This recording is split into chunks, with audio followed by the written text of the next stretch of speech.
to Woodland Roots Homestead. It is a chilly day here on the homestead in January, but it's important that I go walk around and take a look and get my exercise today. So I'm taking one of my best girls out with me today. This is Ember. Say hi, Ember. Got an itch there, girl? Oh my goodness, get that itch, get that itch, get that itch. Oh, roll it down. Gotta roll, gotta roll. You gotta roll. Oh, tickle, tickle, tickle. Oh, you're a funny girl. Funny girl. Oh, good girl. So, got my girl walking with me today, and we're going out and checking out the orchard.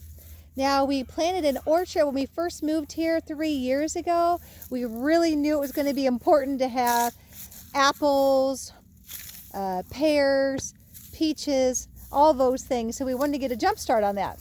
Now, here in Missouri, we have some rocky soil, so it's not always the easiest thing to do. And the fact that we have a lot of deer, which is wonderful. We have them, and sometimes, you know, they can kind of damage trees. We've had some trees damaged in the past, and we don't want to put up a fence around our orchard just because we really like the openness of it. So I thought I'd come walk down here today and see what we can take a look at. So let's go. When you're buying trees, it's important to really look at them. A few years ago, when we first started, you know, honestly, I wasn't sure exactly what I was looking for when I was getting them. I thought I want one that has a lot of branches, you know, that looks fairly straight. You know, I thought that would be pretty important. And as far as the kind of trees we usually get like a semi-dwarf, so I wanted to look for that. I thought I don't want a dwarf because if you know anything about trees, or even if you don't, I'll help you educate a little bit. I'll give you a little information. Dwarfs are great because they come up quicker and they produce faster, but the life of the tree is not as long. So a semi-dwarf is kind of in the middle. Well, then you have your standard tree or your regular tree, and that's the one that takes the longest to produce fruit, but it also lives the longest. And so what I really like myself and my husband and I prefer is a semi-dwarf.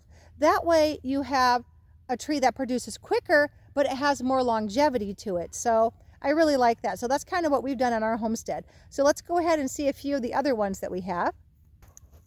This is another one of our plums. This one actually sat in a pot longer, and so we actually, as you can see, we have some posts to kind of hold it more upright because it really had a zigzag on it. So this is actually really helping, and I've actually loosened it last year, so I'm glad about that. It's good. Now we're going to walk on down here. This is an Alberta peach. My mother-in-law got this for us, bless her heart, such a wonderful gal, and it is doing great.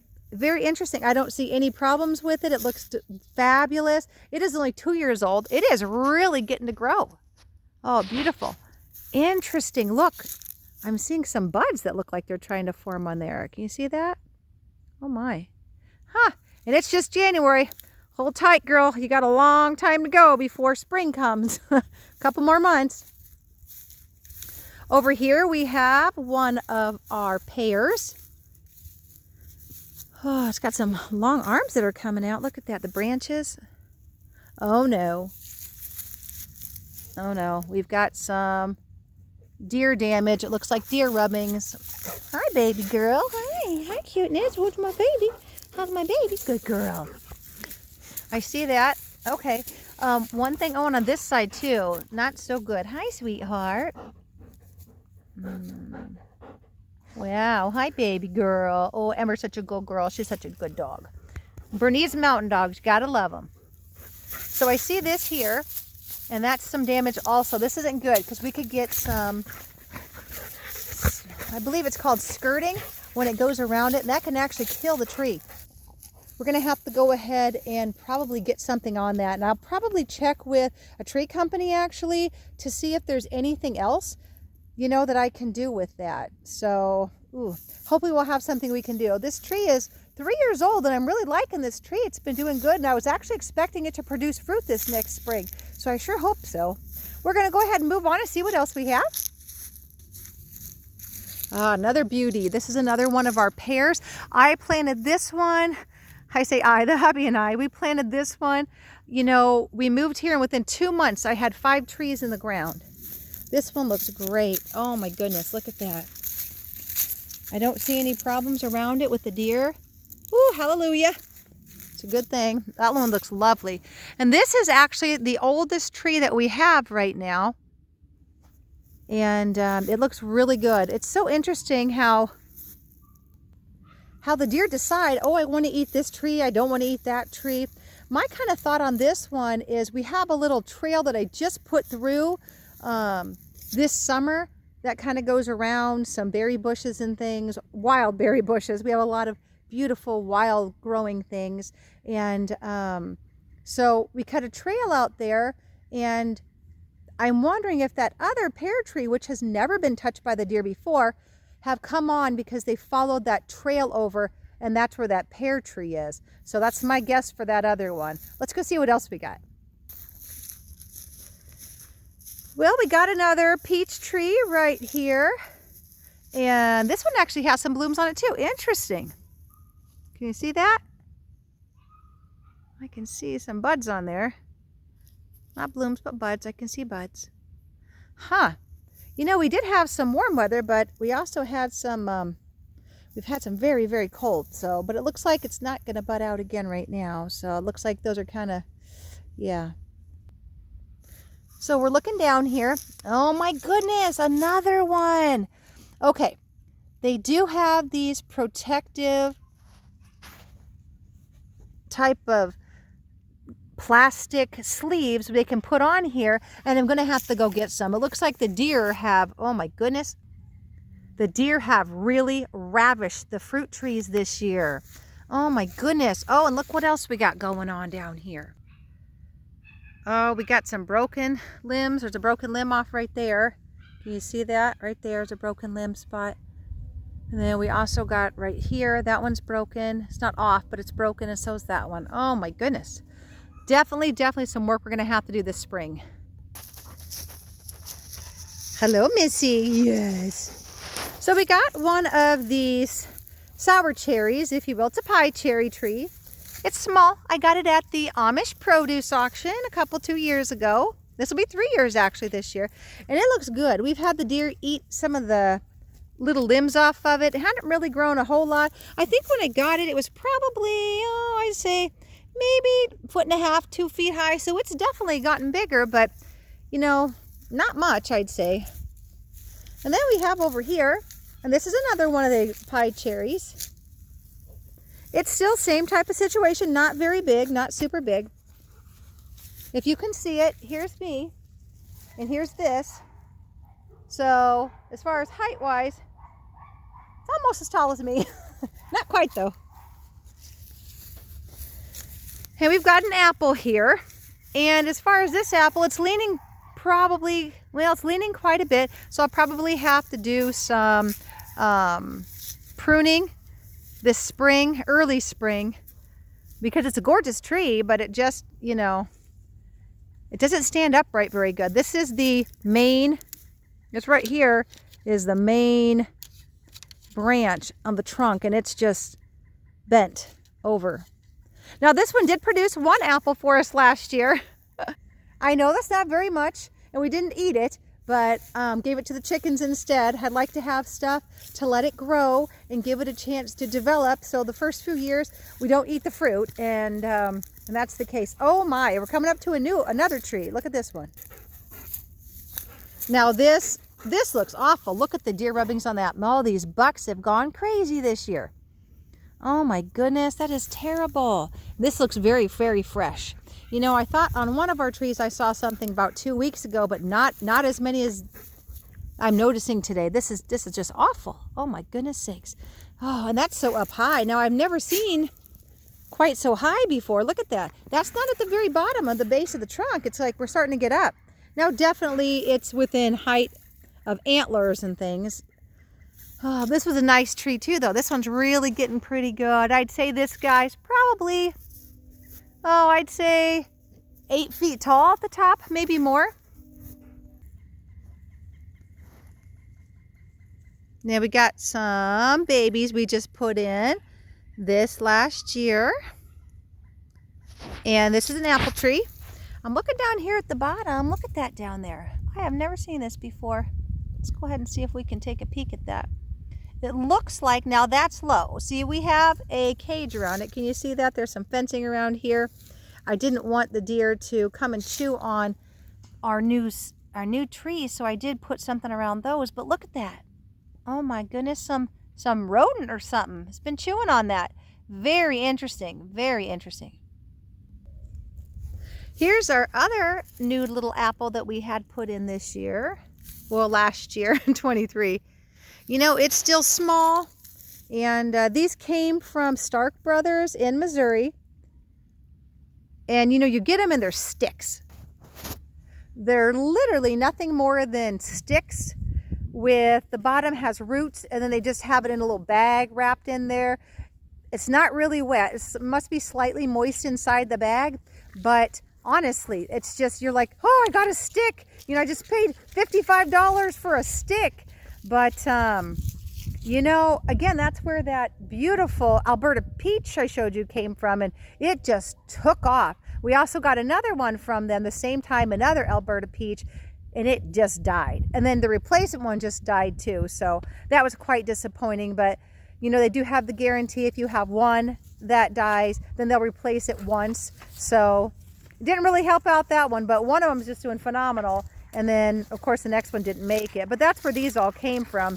They kind of look like they were the bottom of the barrel. At least this one did.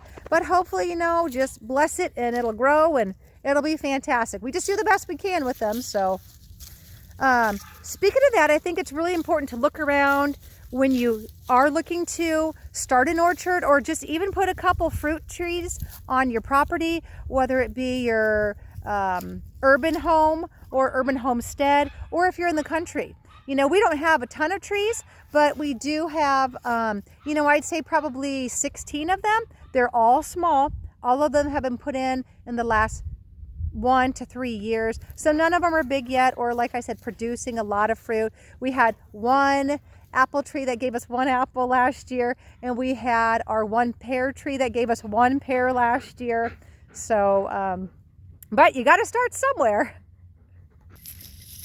Well, there's not much to look at here, but these are our figs. We had figs that we had purchased previously and put in a different location, and then they did not make it. None of them survived the winter, really. And then so we replaced them this year down here in the orchard.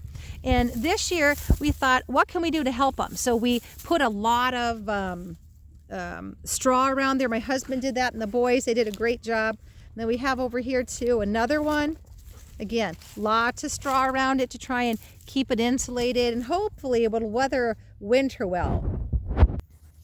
Now, they are the Chicago hardy figs, so where we live here in zone 5, they should be really good for those, and grow well, produce well, and be able to handle the cold, because we do get cold weather every winter, of course, and sub-zero temperatures, different times, and some snowstorms. And you know, we are in the Midwest, of course, being here in the Missouri Ozarks, but you know, we're just going to get that. But Chicago hardy figs are supposed to be a great fig tree for this area, because they are bred for that, hence the name Chicago hardy fig. So we're just walking along. I have another little spot I was able to put a few fruit trees in, and a kind of a rougher spot. We actually had to clear out some scrub trees and a few bigger trees, you know, to be able to put them down. But, you know, I'd kind of like to have trees throughout the property. I think that's pretty, you know, fruit trees. I told my husband when we go for a walk, I said I'd love to be able to just walk down here and be like, oh, I'm kind of hungry. Let's get some fruit. So we went ahead and put in a few trees in another spot on our property last year. And it's a little more shaded, so I'm not sure if we will have to take out, you know, some more trees or more shrubbery, you know, to make them grow better. But we'll see. We'll see what happens here this year, and we'll kind of go from there. So let's go see how those look too. Here's one of our little babies. It looks pretty good. We got this actually from a big box store. And This one too. Again, these just went last year. I'd say last summer we planted these. Early summer, maybe late spring. And they really haven't grown much. But, you know, it was their first year. So let's see what happens. Another one of our trees in this little spot. Yeah, it looks pretty good. It was bigger when I got it at the big box store. But it's coming along. That's good. Now here's another one we got from Stark Brothers. If you can see that, it was not much more than a stick when we got it, and it still doesn't look that great. Again, it is winter time right now, but I really hope it comes out, you know, more and really blossoms this springtime, because if I were to pick them out myself, it's definitely not the condition that I would pick out from the store if I were to buy it from like the farm store or the big box store. So hopefully, again, I pray over my trees and just bless them, Lord, that they all grow well and do great, so and produce much fruit. Oh, so walking down, got the little pond here, and just a little one, kind of for the animals. Oh, there's the birdhouse. What you seeing, girl? Do you smell something? Always fun to walk around the woods, huh? Yeah, see, the woodlands got lots of good smells, don't they, girl? Okay, so we're hitting the last of our trees that we planted. This one we did put a protective around because, you know, it's in an area that we know more deer are in, and they had broken off a few branches, and it's actually stayed pretty small. So it hadn't got very big. It's been here for 2 years, but not doing a whole lot. Hopefully it'll do much better this spring. It doesn't get a lot of water back here, though. And we got another one. My husband's deer deterrent. Do you see that? He stuck some tree limbs in there on each side of this little barrier to try and discourage them from coming over. And this one's really small. It got bit off, and I'm not sure how well you can see it, but it's right there, and it got bit off, so it's pretty tiny too. It's been here for 2 years also. You know, hopefully, again, we're hoping for a lot of growth this year. Well, I want to thank you for joining me today on the homestead as I walked around the orchard and just did kind of a walk around to see our fruit trees this winter, and if I could notice anything, which we did, and I'll be addressing some of those issues and let you know how that goes in another video as far as keeping them safe from the deer and all that good stuff. So, heading back to the house. Time to go back, Amber. Come on, Amber, come. Good girl. That's my girl. Yes, let's go home. Thanks for coming today. It's been great to have you, and I appreciate that. And I'm looking forward to seeing you next time. So until then, keep warm, keep safe, and I'll be rooting for you.